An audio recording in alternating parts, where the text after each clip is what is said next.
மனதில் வைக்க வேண்டிய 3 விஷயங்கள்.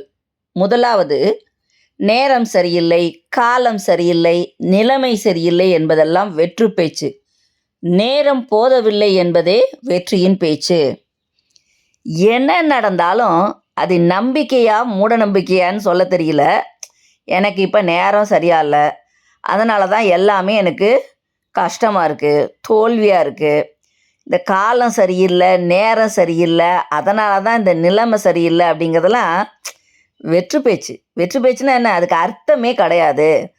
அந்த மாதிரி சரியில்லாத நேரமோ, சரியில்லாத காலமோ, சரியில்லாத நிலைமையோன்னு ஒன்றும் கிடையாது. ஏதாவது மாற்றங்கள் வரணும் அப்படின்னு நினச்சா, எனக்கு நேரமே போதலை, நான் 24 மணி நேரத்துக்கு இன்னும் 1 மணி நேரம் எனக்கு அதிகமாக இருந்தால் கூட என்னால் உழைக்க முடியும்னு எவன் ஒருவன் சொல்கிறானோ அவனே வெற்றி வீரனாக மாறுவான். மற்றவர் எல்லாரும் வெற்று பேச்சோடு முடித்து கொள்வார்கள். இரண்டாவதாக, ஒவ்வொரு வழியும் ஒவ்வொரு பாடத்தை தரும், ஒவ்வொரு பாடமும் ஒரு மாற்றத்தை தரும். இப்படி நடந்து போச்சே, எனக்கு மட்டும் ஏன் இப்படி கஷ்டம் வருது? புலம்பவே தேவையில்லை. வழி இல்லாத வாழ்க்கை உப்பு இல்லாத சோறு. அதனால் உங்களுக்கு கிடைக்கிற ஒவ்வொரு கஷ்டமும், ஒவ்வொரு அடியும், ஒவ்வொரு வழியும் ஒவ்வொரு பாடம்.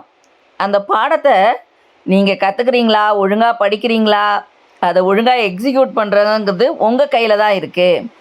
அந்த பாடமாக நீங்கள் அதை கற்றுக்கிட்டிங்கன்னா அது கட்டாயம் உங்கள் வாழ்க்கையில் ஒரு மாற்றத்தை ஏற்படுத்தும். அந்த மாற்றம் ஒரு நல்ல மாற்றமாக இருக்குமே தவிர ஒரு கெட்ட மாற்றமாக இருக்க முடியாது. அதனால் வலிகளை தாங்கி கொள்ளுங்கள், எதிர்த்து போராடி வெற்றி வீரனாக மாறுங்கள். மூன்றாவதாக, நம்பிக்கை வைத்தவன் துரோகம் செய்துவிட்டானே என்று புலம்பாதே. நீ வைத்த நம்பிக்கைதான் துரோகியை உனக்கு அடையாளம் காட்டியது.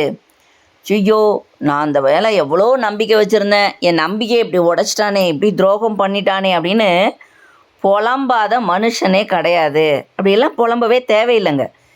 நீங்கள் அந்த துரோகி மேலே வச்ச நம்பிக்கை தான் அவன் துரோகி அப்படின்னு அவனையே அடையாளம் காட்டி கொண்டதற்கு ஒரு சான்று.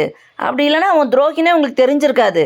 நீங்கள் வாழ்க்கை பூராவே அவனை நல்லவன் நினச்சிக்கிட்டு அவனுக்கு அத்தனை உணவுகளும் செஞ்சுக்கிட்டு அடுத்ததை உணர்வுபூர்வமாக அவனோட நீங்கள் ஒரு நல்லவனாக அவனை நீங்கள் கற்பனை பண்ணியிருப்பீங்க. அதனால் துரோகிகள் என்றைக்குமே துரோகம்தான் செய்வாங்க. அந்த துரோகத்தை நீங்கள் அடையாளம் காட்டிக்கொண்டீங்கன்னா நீங்கள் நிச்சயமாக ஒரு வெற்றி வீரனாக மாற முடியும். அதனால் துரோகம் பண்ணிட்டானேன்னு புலம்பாதீங்க. துரோகியம் அடையாளம் கண்டு கொண்டுமே என்று வெற்றியோடு புன்னகை செய்யுங்க.